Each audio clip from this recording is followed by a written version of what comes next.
मी सागर Vallal, Saptashrungi online सेवा केंद्राचा चालक.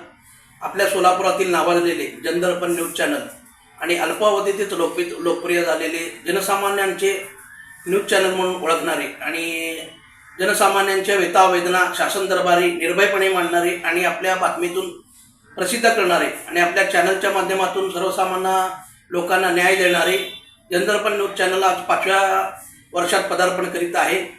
या 5 वर्षाच्या कारकिर्दीमध्ये त्यांनी अनेक समाज उपयोगी कार्यक्रम केलेले आहेत. तसेच सर्वसामान्यांचा आवाज शासन दरबारी पोहोचलेले आहेत. निर्भीडपणे बातमी मांडणारे न्यूज चॅनल अशी ख्याती असलेले जनदर्पण न्यूज चॅनलच्या 5व्या वर्धापन दिनानिमित्त या न्यूज चॅनलचे संपादक श्री दिगंबर पल्ली आणि त्यांचे सर्व सहकारी यांचे हार्दिक अभिनंदन. तसेच यापुढेही त्यांचं कार्य जोमात राहो आणि जनसामान्यांना न्याय मिळवून देणे. तसेच या जनदर्पण न्यूज चॅनलच्या 5व्या वर्धापन दिनानिमित्त हार्दिक शुभेच्छा.